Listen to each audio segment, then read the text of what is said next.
All right, Anthony, thanks so much for being here. I'm happy to have you on the show. Of course, brother. Thanks for having me. You've had a fantastic and very interesting journey in that you originally started off in online marketing, like most people, wanting some time and financial freedom, but then you Yes. ended up building this huge business that eventually got acquired. So let's go back all the way to the beginning. How did you even find online marketing, and what was the thing that sort of drew you to that? You know what's funny? You and I just before we started, you mentioned Tim Ferriss. I read his 4 Hour Work Week All right. as I was working three different jobs, personal training, interning somewhere else, and then working for going door to door selling solar hot water systems. And I was like, Dang. wait, you can actually make money without having to physically be present somewhere. And I was just like, my mind was blown. So between that and then honestly, that was just relevant to our combo we just had. But I found a mentor, nothing groundbreaking. I saw a guy on a Tuesday, midday shooting, playing basketball, shooting hoops at the gym. And I just said, hey man, what do you do that you can play basketball on a midday Tuesday? So I work online. I had no idea what that meant. I said, I want to do that. And I said, can I, anyway, I can work for you for free. And kind of begged him for a job. And it's funny, it was the first time I realized there's a cost to people's time too, because he didn't say yes at first. I was like, "What do you? I'm $0. What do you mean? Take me on?" Realizing again, there's a cost to his time too that he'd be investing in me. And finally, he agreed. And my father was a retired NYPD cop, and my mom worked in my elementary school, so I had never seen some of the. I got in there as a man, was I 18, 19 years old, and I got to see, $100,000 a day Google AdWords budgets. And first I thought there's something illegal happening here. And then, and then when I realized there's nothing illegal happening here, I said, this is just, what a great place. I get to learn as an unpaid intern. Wow. So we're talking $100,000 a day Google ad spend back in what, 2011, 2012? It was 2012. Yeah, exactly. Yeah, I mean, even today, that's like Oh, phenomenal. But back enormous. then, Yeah, 100%. what was the space that he was in? It was jewelry. It was the jewelry space, Wow. direct to All right. consumer. So Yeah. how did that mentorship work then? When you went to him, like, did he have a process, or was he just having you walk over his shoulders? So how did you go from not even knowing what online marketing was and blowing Yeah. your mind out to then understanding how to play that game? I kind of just dove headfirst in. I took a course at the time alongside. I was reading everything I could online, and then he gave me, and I'll forever be grateful. Like such a long leash. Like I can't remember the number. I'm gonna make it up, but he was like, "You have $2,500 to spend on anything per month, like just to try new shit, just try different Wow. stuff." And I remember us. We were one of the first Facebook advertisers, so I got this new thing called Facebook where I would choose likers of Oprah. So if you liked Oprah's page, and there'd be a little banner out in the top right, much different than what you see today on Facebook ads. But that was the extent of it.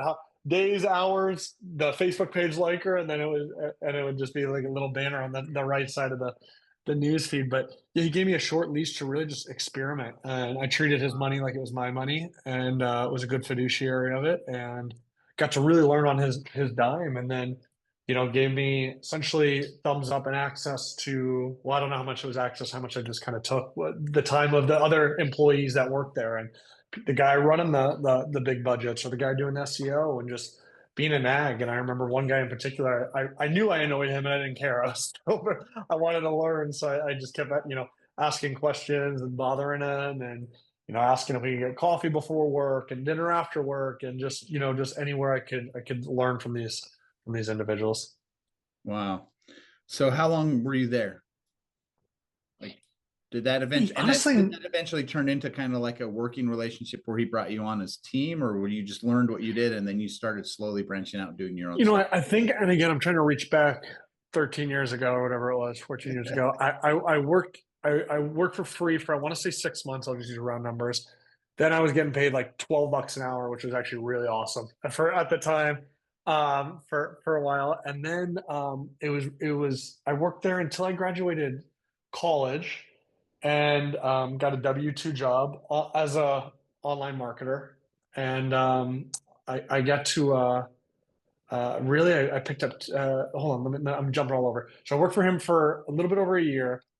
During that time period, especially when I was unpaid, I got another internship through. I went to Arizona State University. I went to ASU. I sorted by the highest paying internship, and it was $15 an hour, and it was a guy looking for SEO and WordPress and things like that. And I was like, okay, I kind of have an idea what this is. Like, let me apply. So I had both of those jobs, basically part-time jobs, 2 internships as I was going through college. When I graduated, I got a W-2 job. The original job I just told you about, I didn't work there anymore. The other guy allowed me to work remote, which now everybody works remote, but at the time I was like, I can literally sit in my bed at night, work, bill him for that $15 an hour. I was like, this is a dream. This is awesome. So I go to my W-2 job all day long. And then at night I work a couple hours, literally, in my kitchen, and just, anyone who works remote, just, hopefully people don't take it for granted, today's day and age, but like, it was just like the coolest thing at the time. I had no idea that you could, just people would allow you to work remote and bill for hours. So, and I'll Yeah. pause on that, and then I can keep rolling from there. I, But yeah, when I made my transition from being in corporate world to online marketing, I remember yeah, I used to go home and visit my parents. They have a small farm in Utah, a small town in rural nice, Utah. And I used to go home for 4 or 5 days, and it's like I got to get back. And I remember the yeah, first summer I was there, it was just a habit. It was like 6 days, and I was like packing my yeah. bag. I got to get back, and my mom's like, "I wish you could stay longer." And then I just had to stop there for a minute and go, I can. "Don't have to actually go back. I have my laptop here. I could That's cool. and I think I ended up staying like 3 weeks. And That's that was badass, the man. first sort. Yeah, it was the first sort of experience where I was like, So wait a cool. minute, this is a whole new. Okay, and again, right to your New point, ballgame. then that was nowadays they're like, what do you mean you don't work from home? What is that? You Yeah, yeah, exactly. work from the office? What? Ah. Yeah, yeah, yeah. And I think so. I think that was 2013ish, and then yeah, the W-2 job and the side hustle, like I said, and honestly, the internship that turned into kind of like I didn't even realize it was my first client, because it was still in my eyes as like an internship.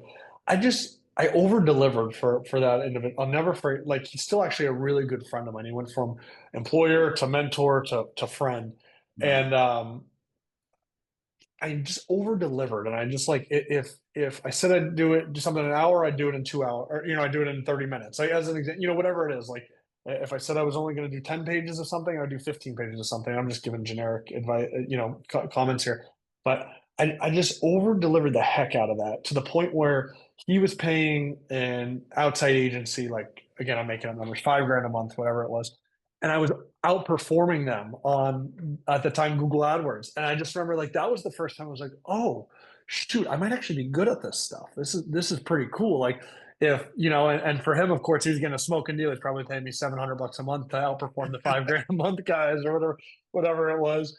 But yeah, he just referred me to a friend, and then to another friend, and then to another friend, and then that friend. And honestly, like, within the next year, I had, probably 8, 9, 10 clients. And it was just like, Somebody was like, "Oh, you run an agency," and you're like, "No, I don't." Like, yeah, exactly. And it was just me, and I got busy enough to where, I was working on that so much I got fired from my W-2 job, but I was making the same amount outside of work, as outside of my W-2 job, as I was at my W-2 job. And I think that's a pretty cool lesson, in general, that when I reflect back, that I think I did well, is, whatever that term, like, don't quit your day job. Like, I really enjoy how methodically I did. I don't, I'm not proud to say I got you didn't quit your fired, day but job. You got fired because you were making more money than your day job.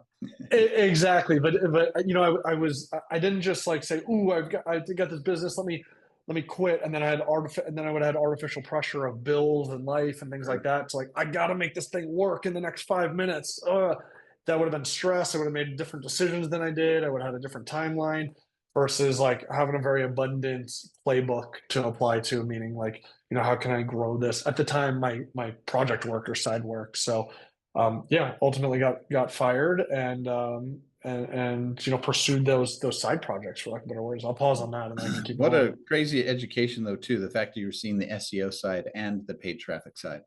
Yeah, you're right, man. We You're just had a 100%. conversation a while back, and they're going. I think he said they're going to do 20 million a year this year, and all they do is SEO. Right. So, and then Yeah, there's other guys I know, and like you said, they'll do 10 to 15,000, 20,000. One of my yeah, friends does 40,000 a month to manage people's campaigns. yeah. Great, love Only that. paid traffic. So the fact that you Yeah. taught both sides of this coin is like nuts to me. Oh man, I was so blessed. Yeah, I was mostly focused on SEO, and then I realized, you can trackably quickly show your results on paid ads. So I very quickly started saying, okay, let me spend more time over here. But yeah, that's a great comment. I agree. Thank you. So Didn't think about did that. you naturally gravitate in any particular niche as were doing that, or was you kind of all over the place? To be honest, whoever he'd refer me to, and he was like an LCD manufacturer. Like it was like so niche, it wasn't even funny. So I'd get Yeah, that's like pretty niche. other, yeah, and I'd have like I forget, like nitrile gloves was like one of the companies that referred me to, like all these different, like a weight loss center, like just all over the board, like anyone. And it was in this business group that called EO, Entrepreneurs Organization. For you're aware, brought me as a guest, and I remember stealing the badge as the guest badge and saying like, I'm gonna be in this room, like I'm gonna get back here. And when I was there, I was like, oh wait, these are like all 8 of my clients are in this room, which again was another good like indicator. Aha, that's the right room to be in. And again, just I'll fast forward a bit, but basically, hired my brother when I got busy enough, then my other brother, then my best friend, and my other best friend. And for being an advertising agency, we spent $0 on marketing. It was all referrals, 100% referrals. Think we were probably, nothing insane, but we were probably like 2 million a year in revenue, maybe $600,000-700,000 EBITDA business, like solid business for sure. Reoccurring contracts, things like that, and $0 in revenue, all just over delivering for the customer, upselling them, asking for referrals, and growing at a really awesome organic natural pace. Wow. So that was in the paid traffic space, and we were chatting that eventually you kind of left that behind and you went into lead gen. Yeah. What was it? What part of that journey did you start realizing that that's where you wanted to go versus doing the agency model? Not that you still weren't, but completely Yeah, different. yeah. No, it's funny. Grass is always greener, right? Like at the time, and then I'll tell you what I mean by that comment. But at the time, I'm like, I got clients call me on Saturday night, like, well, like like they want to talk to me, and I was doing a pretty good job of downplaying myself, upplaying my brother, my team, my team at that time. It's funny to say, with my brother at the time, saying like, "Oh no, this is the guy you want to talk to, not me. I'm not really in the weeds," which started to become true the more and more we grew, right? Like I was out selling and trying to learn how to operationally run the business. And he took over client manager, and then people took over running ads, things like that. So I was actually diluting my value as far as like how to run ads, or even what's going on with the account, things like that. Um, so I was starting to get myself out of the weeds, but I was still like the ultimate, like, what's the word I'm looking for here? Like when you, escalation. I was still like, something didn't go great. Like, oh, let me talk to Anthony, and it was still like people were still like indirectly buying me, Sure. um, which, you and I GM'd about isn't great for a sellable business for sure, but certainly not for a sustainable business either. Because God forbid I get hit by a bus, or man, I have the same amount of hours in the day as you do, Travis. Like I can only work so many, and it's like, and if I'm the product, like that's exhausting when I'm the one getting called on all the time. So, what ended up happening, actually, again, a mentor of mine came and said, "Hey, I want to do this lead gen thing in the space." And I was like, "What is lead gen? I don't even know what that is." He's like, "Well, it's what you're doing. You're just doing it as an agency. So it's when you drive calls and leads and you get paid." And I was like, "Okay, let's give it a shot." So for the first, again, back to my don't quit your day job playbook, first like year or two, like our first year, we were probably on the lead gen side, maybe 1.8 in revenue million in revenue, and like maybe 600,000 EBITDA again on the other side. So it was matched the same, but I was still running both businesses. I was running the agency and I was running the lead gen business, because Wow. I wasn't ready to shut this down. And as the lead gen continued to grow, I finally started dwindling this down and taking more and more resources over here. But I really am proud of the fact that, just when I saw light at a certain area, some people would argue, oh, well, you could have ran faster, further if you had dumped all your eggs here. But the Yeah. inverse could have been true. I could have, and I've seen it. I've seen it with my friends where they've got something working, and this is the new thing that they want to be doing, and they throw the baby out with the bathwater, and they go, you know what, done over here. This is what I'm doing, and then this flops, and then it's such a pain in the ass, and you're just stuck in a bad spot to try and get back to where you were, things like that. So I am really proud of how methodically I did that in both career and then business pivots as well too. So to answer your question, how I got into lead gen, I had a mentor, similarly bring me the idea, and ended up being a minority partner of mine on the business, and and growing it. And so let's talk a little bit because some people they hear lead gen and they may not know what that is because it means a lot Yeah. depending on the industry that you're in, right? So Yep. define what you were doing. And again, so I want to clarify. So you had an agency where people were paying you, $5,000-$10,000 a month and you were running Yep. the ads. And then Yep. and then lead gen then is you have no retainer, you're just getting paid per performance. So for every Exactly. call or every whatever Lead or application every customer. You nailed it. Yeah. So it's all exactly what you said. Pay for performance versus like an agency is a retainer. Although you want to perform to retain the customer, it's not your ads, it's not your website, it's not your money. You just get paid your $5 grand a month and keep them happy enough to not cancel on you.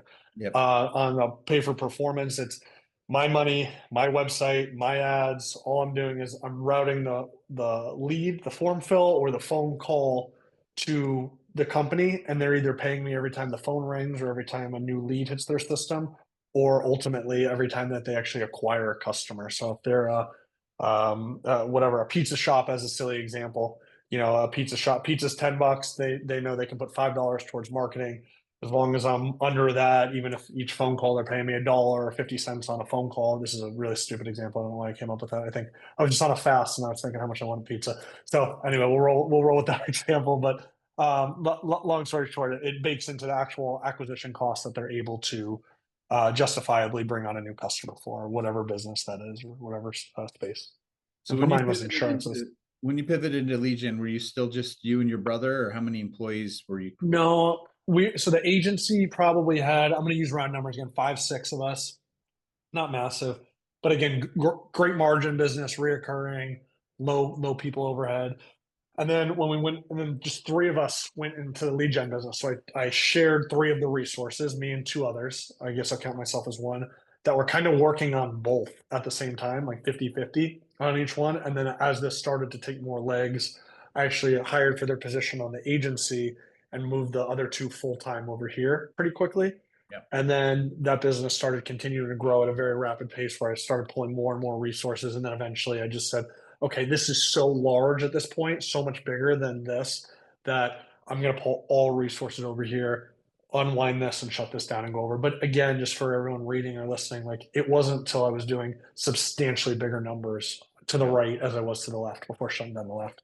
So how did the growth go in terms of employees, like over that? So you started in 2016, there was 4 or 5 Yeah. of you. Like at what levels were you bringing on new people? Because eventually you ended up with 18 full-time employees. 18. Yeah, yeah. So not much. And again, I'm not the right business to talk about like managing human people, human capital, things like that. Like it's such a low percentage of my overall capex.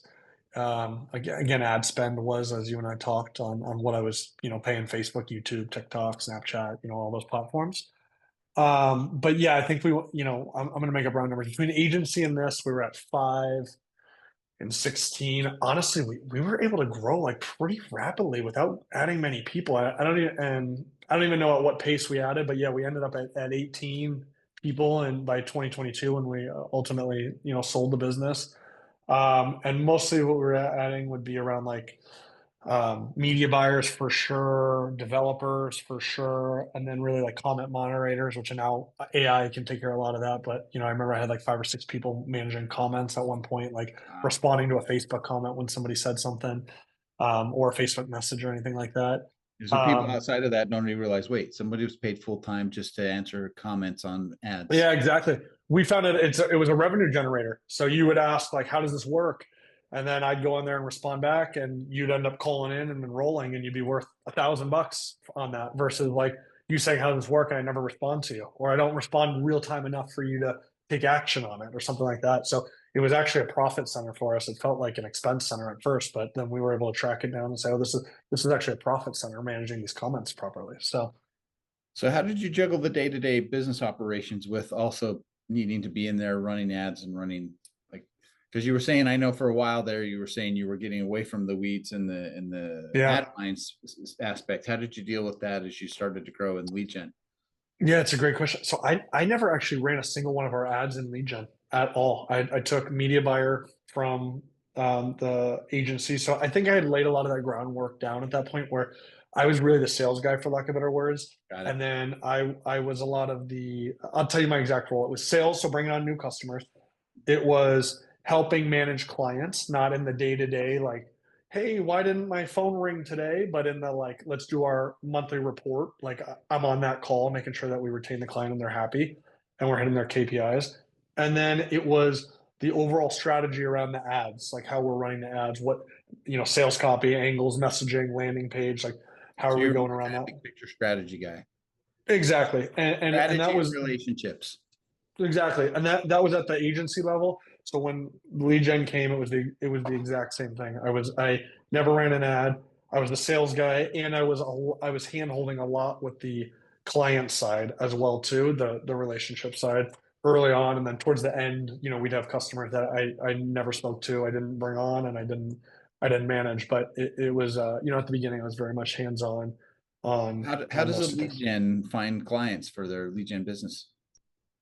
How does a lead generator find lead gen clients? Oh, Yeah. you know what? It's actually the exact opposite. It's in this when you're taking all the risk, you're interviewing the customer, right? Because if I came to you and I was like, again, back to the pizza shop, I was like, hey, Travis, only pay me $5 every pizza I make you, I drive you. You're like, dude, yeah, that's perfect. That works for me. But now I have to make sure that you make good pizza. I have to make sure that you answer your phones. You can scale with me.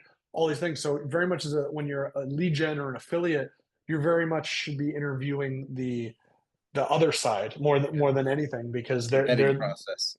there's a vetting process on the other side. Since you're taking on all the risk, all you're doing is getting paid when they actually money goes in their pockets, when money comes in your pocket. So you got to make sure they're a good job at putting money in their pocket, for lack of better words. So it's not difficult when you come in and say, I'm a commission only sales guy. You want me? And they're like, yeah, heck yeah, I want you. So So what are some of the lessons that you learned being the age that you were, especially kind of ending up in an accidental business?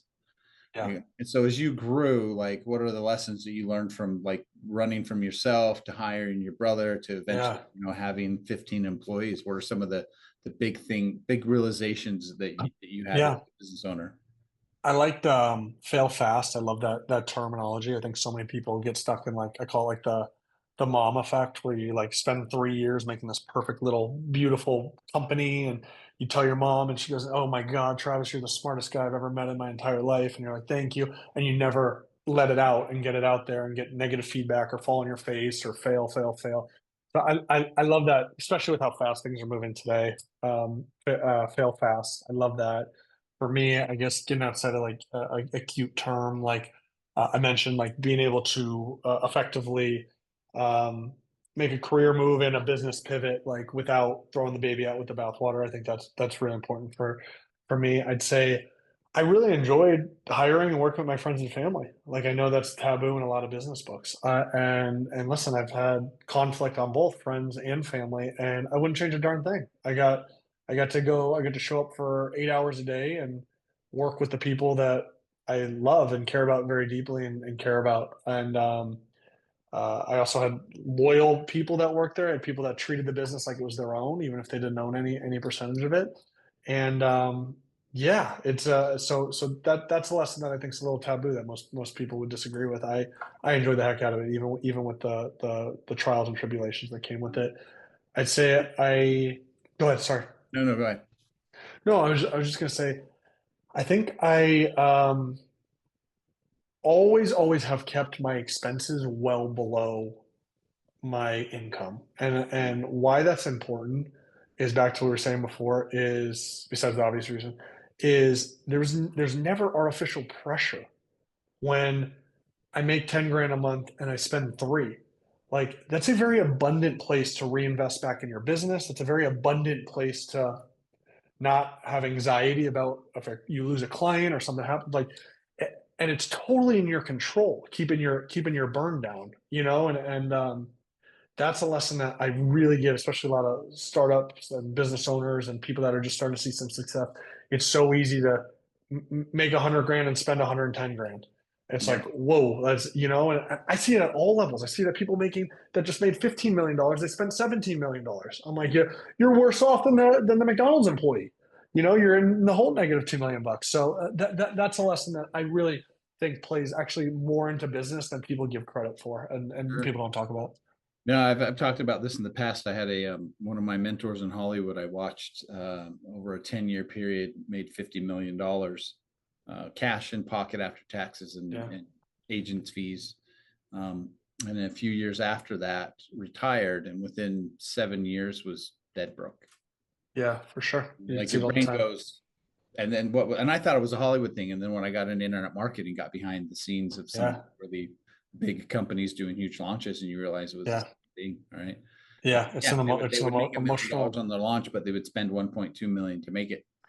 That's right. Yeah, it's an emotional control and emotional intelligence thing. It's checking the ego at the door. It's realizing that you find happiness in things that cost nothing or cost very little. Making dinner with my wife is infinitely more rewarding than going out to a steak dinner for $500. And and I'm not saying I had that overnight. That's not true at all. I've owned a nice car, and then I got rid of a nice car, and now I drive a Model Y, even though I can afford nice cars.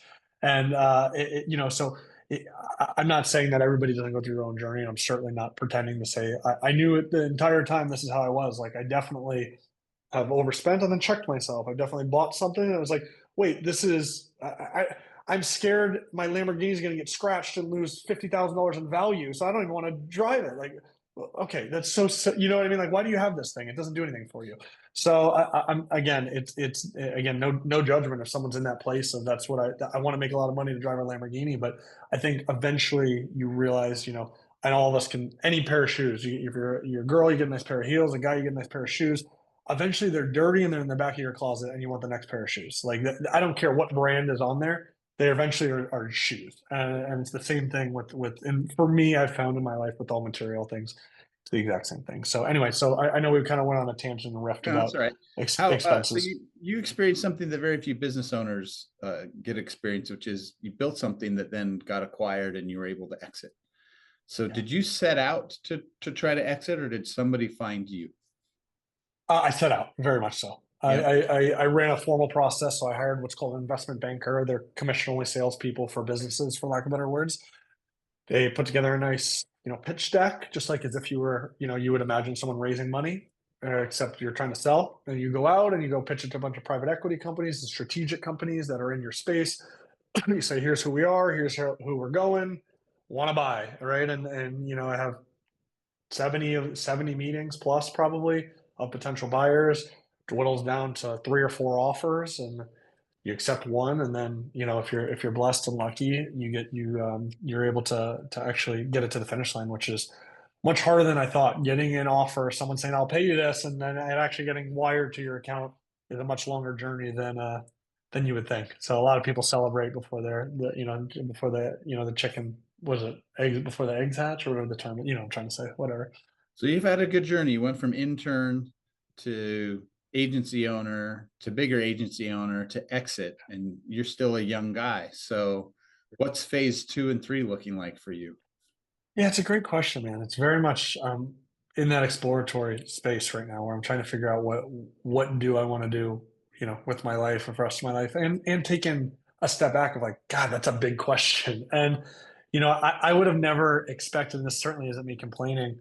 When you do, I'm blessed enough to have had success. Everyone's like, that's awesome. What's next? And you're like, I don't know, shit, I don't know. And and at least for me, I built up a lot of like, well, I got to do something bigger, better, faster than I did before, and it becomes a lot of Yeah. like That is part of pressure. the, I call that the online marketing virus. Sure, yeah, yeah, yeah, There's, 100%. there's, I just added, I don't know if you know who Justin Walsh is, but he's an influencer on X and he's growing a pretty Okay, big nice, business. And I think he's exited nice. businesses. And he was Yeah, talking the other day about the pursuit of money. And that yeah, was the other thing I thought was interesting with the online marketing space. Again, working behind the scenes is somebody would make 1.5 million on a launch, and then 6 months, and they would kill the team to do it. But then yeah, the next launch, they're like, oh, we've got to do $2 million this launch. Well, why? Because last time we made 1.5 million, and if we yeah, don't make 2 million this way, then I'm going to be embarrassed yeah, because I'm the growth guy. And there was, and then so you just see him, and it was like it was always bigger, it was always more, and it was more. And yeah, I finally realized that And again, I love your opinion on this. From my perspective Yeah. of being behind the scenes, the biggest probably mistake I see a lot of online business owners make is they never set an enough mark. Yeah, So of they go, course. when my business is making X amount of dollars, that's enough. I don't need to Yeah. push forward. I don't need to launch more. I don't need to grow forward. I can hit this point and maintain that, and it's enough. It's Yeah. always because you know this very well on the online space. There is always another way to make more money. Yeah, of Always. course. Yeah. And Yeah. so you can get in this trap of like more, more, more, more, and you're always in pursuit of this thing, never arriving because you're just chasing this because it's Yeah. there and you can do it when you know how Yeah. to. And I'll supplement that comment and say I think it's just people or businesses, not even just online businesses. It's that mentality, and I'd say a couple things. I think one is like, I think no matter how much whoever's listening or reading, no matter how much money you have, or no matter what you've accomplished or not accomplished in your head, or whatever that is, like, don't forget you've already won. Like, if you were born in the United States of America, you're and make minimum wage, you're in the 1% of the world. Like, I'm blessed enough to have been in places that third world countries, and God, I mean, we take the sunshine for granted. I mean, you and I in Vegas, it's just like so easy to, we got to fight the what is it, the law of familiarity. Like, man, you've already won, and like, don't forget that. No matter how, and of course, easy for this guy to say, but I mean that. Like, it's like you've already won. And yeah, to I guess just riffed on the question was, I saw a Florida football documentary when Tim Tebow played there, and Urban Meyer was a coach. He goes, I when he won his national championship, he called his parents and he goes, I feel so blessed. The pressure's off now. I won my national championship. And that episode ends, and he goes, I could not have said a more inaccurate statement in my entire entire effing life. And he's right, because now you won one, so now everyone expects you to win the second one, and the third one, and the fourth one, and the fifth one, and and then you expect yourself to, and there's a lot of pressure. So I think I've done a not a perfect job by any means, but I've challenged myself and tried really hard to, trust in whatever God, universe, whatever you believe in, kind of, and still work my tail off. I'm still working, 8 hours a day because I enjoy it and I'm doing what I want to be doing, and I don't need to work another day in my life. But I'm blessed enough too because I want to, and I do want to change the world, and I do want to operate from a more abundant mindset where it's not chasing money, it's chasing impact. And do I have to check myself on that every day? Yes, of course. And do I make steps where, oops, this is more of a money chasing activity than an impact activity? And it's like, okay, hold on, let's recalibrate a little bit, and it's a work in progress, brother. That's the only thing I can say. And for myself, just trying to give myself grace and kind of trust in the process along the way is probably the biggest, comment I can make back. So yeah. So I know you'd said that one of the things you're doing now with part of your time is you're starting to mentor other businesses and help them in Yeah. growth. So for if there's a business that's listening to this and they're like, man, I'm kind of in that phase right now. What advice do you give to the people you're mentoring now when it comes to business and business growth? Yeah, I like I'm like a not necessarily like was it Jocko Willick or whatever, the extreme accountability. Like, I believe the restraint in any growth, in the growth of any business, comes down to its leader. So meaning, like, the more I can grow as an individual, whether that's through hard work, psychology, my health, my family, things like that, like, I believe that has a direct impact on my business. I treat my employee, if I treat my wife great, I treat my employees a little bit better than I otherwise would. If I focus on my health, maybe I set good boundaries for them where I retain them longer, as an example. Or, I'm giving silly examples or whatever it is, but like, my advice is like, focus on investing back in yourself and betting on yourself, and in all aspects of life. Because I think it's the dumbest statement ever around, like, sleep when you die, grind out 20 hours a day. I'm like, dude, that's the dumbest fucking thing I've ever heard in my life. Like, it is just and I do agree with going deep and being a specialist in something. So I also don't think you should be a jack of all, master of none.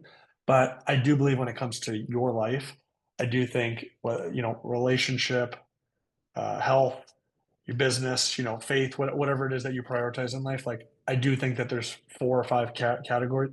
Finances, excuse me, those probably 5 are non-negotiables for you to always be trying to grow in. And I Yeah. think they all play off of each other. As you grow, become a better leader in business, you're a better communicator in your relationship, or as you trust more and the process, your business grows as a result, or whatever it is. So I do think those 5 categories are non-negotiables of extreme focus and being excellent and excelling in all 5 of those. Where I see so many people just trying to excel in business, and it's what we talked about. You build a business around yourself. It's like we talked about in my agency earlier, and you end up working 80 hours a week, making the same amount as as a plumber. You end up making 200 grand a year, working 80 hours a week, carrying stress, having 4 employees. I remember in my EO group, there was, I think, a plumbing company. The guy was like, "Yeah, we do 2 or 3 million. I can't remember the number. $2.5 million a year. We'll meet in the middle there." And I was like, "That's awesome." And I get into his numbers, and he makes like $120,000 a year, which is not a bad living, by the way. But Right. for $2.5 million worth of work and employees and headache and 80 hours a week, dude, go get a freaking job. Go work a job. You don't need to do that. And it's because he was so focused. He's not focused on those other 5 areas of life, in my opinion. Getting himself out of the weeds, making the business his identity. This is all I have. This is all I am. It's like, no, dude, you're a human. You're Travis. You're Anthony, and you're great in these other categories, and probably some more other categories too. So there was a long-winded way to say invest back in yourself in those 5 categories. And I'm sure there's someone can challenge me, there's another one, or take one of those off or whatever. But for me, that's what I like to focus on, and it served me really well to be happy and Well, productive in life. clearly, I mean, yeah, you've had some pretty good success at a young age. So, Anthony, thanks so much for your time being here. If people are interested in learning more about you or what you do, is there some place they can go to follow you, or Yeah, just search my first last name on Instagram, or even on anthonysarandrea.com. And I really pride myself. I respond to everybody that has a question. Again, it might take me a couple days or a week or so, but anyone who's got a business question, again, happy to help or add value any way I can. This stuff's fun for me. I had so many mentors and people pour into me that it's my pleasure and honor to pay it forward. awesome. Well, Anthony, thank you so much for your time. This has been a Of course, fantastic brother. conversation. Of course, Travis. Thanks, man.